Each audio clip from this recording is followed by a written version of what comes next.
Jornalista cearense enaltece a equipe do Bahia. Abre aspas. Tem potencial para G10. Fecha aspas. Vamos falar sobre isso neste vídeo.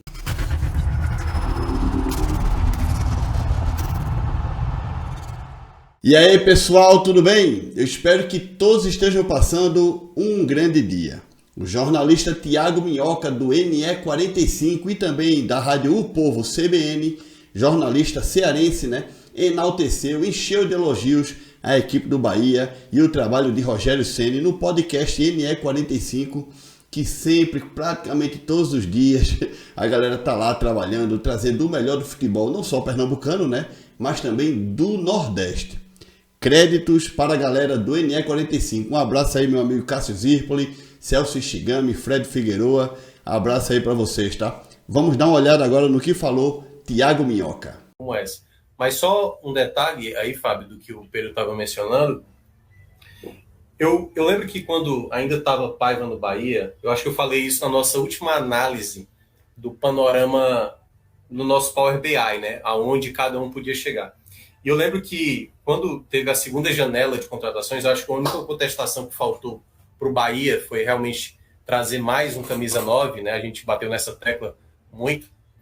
Eu falava, eu ainda vejo o potencial do Bahia subir nessa tabela, Só que chegou num ponto ali, eu também citei isso, que Paiva parece que estabeleceu um teto e daquele teto não passado. Parecia que aquele Bahia não era capaz de fazer algo a mais daquilo que estava entregando com Paiva.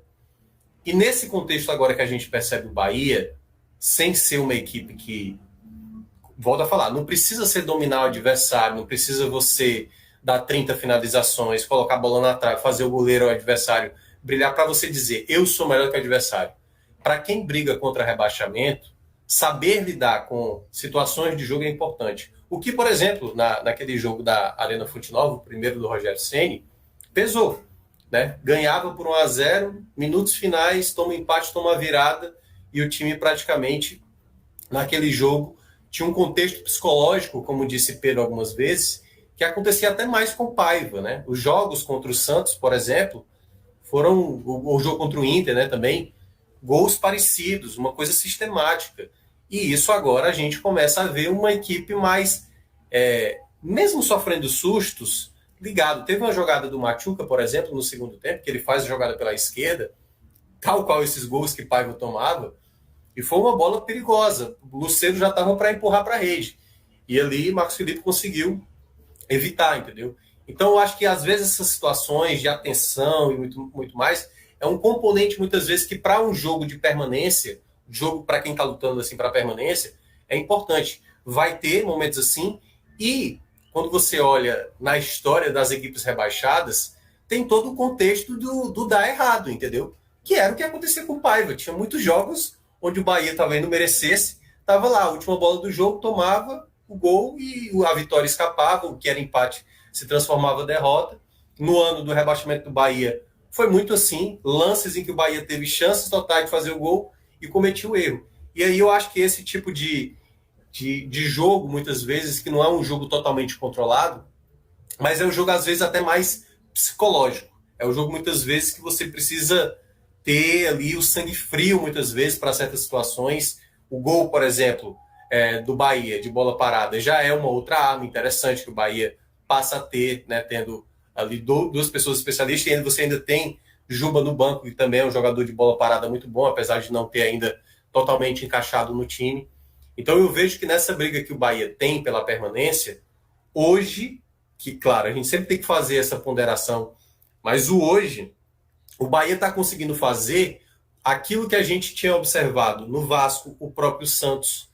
E ele não pode cair no mesmo problema que Vasco e Santos tiveram. O Vasco, por exemplo, vinha numa sequência muito boa, tomou uma goleada do Santos. O Santos vinha numa sequência muito boa, retomou agora da data FIFA, tomou um 3-0 dentro de casa.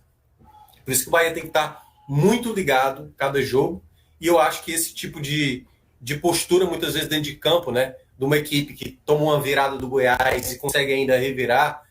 Eu hoje, assim, falando assim pela qualidade de elenco que tem o Bahia, pelo treinador que tem, com essas atenções e não deixar, a guarda baixar muitas vezes, o Bahia pode até perder certos jogos, mas eu não vejo o Bahia morgado, sabe assim, de tipo, uma derrota a ponto de esmorecer o elenco e, sabe, gerar um efeito de sequência de problemas que isso vai gerando uma bola de neve que pode voltar de novo à situação. Eu vejo com o Bahia hoje com um potencial muito forte de garantir a sua permanência, jogando bem as partidas até o final do campeonato.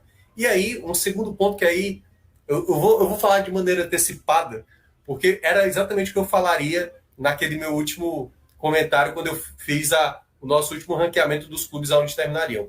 Eu vejo potencial para o Bahia ainda terminar entre os 10 colocados. Eu vejo time para o Bahia terminar entre os 10 colocados. Ainda é muito cedo para dizer isso, mas eu vejo um potencial para o Bahia terminar no G10 de pontos corridos, o qual ele ainda nunca conquistou. Então, claro, tudo no seu tempo, mas eu vejo que o Bahia tem um perfil de time e uma qualidade de time suficiente para brigar por esse G10 até o fim do campeonato. Pessoal, o Bahia sem dúvida está merecendo elogios nessa fase atual do time, né? Nesse momento, em zona de Sul-Americana, sem dúvida a chegada de Rogério Ceni melhorou essa equipe do Bahia. Melhorou, né, gente? Pelo amor de Deus, né? O Bahia de Rogério Ceni é muito melhor do que o Bahia de Renato Paiva. E olha que Rogério não teve o tempo que Renato Paiva teve para organizar esse time, né? Além do mais, Rogério chegou numa fase difícil do Bahia, tá entendendo? Meio confusão ali, meio desgaste entre torcida e imprensa com o treinador antigo, o Renato Paiva. Aí o Rogério chegou para meio que apagar esse incêndio. Teve aí uns percalços, né? Perdeu um jogo ou outro, mas tá conseguindo fazer com que o Bahia siga em frente e alcance pelo menos uma Sul-Americana para a próxima temporada. E eu acho, sinceramente, que Rogério vai ter sucesso nessa tarefa, tá? Bom, deixa aqui teu comentário, o que foi que você achou aí dos elogios do Thiago Minhoca, do 45 Minutos. Mais uma vez, créditos aí pra galera do 45 Minutos. Thiago Minhoca, que é cearense e tá sempre lá também debatendo junto com os amigos pernambucanos, tá? Bom, deixa aqui teu comentário. Não esquece de deixar like nesse vídeo, se inscreve no canal. Tchau, galera!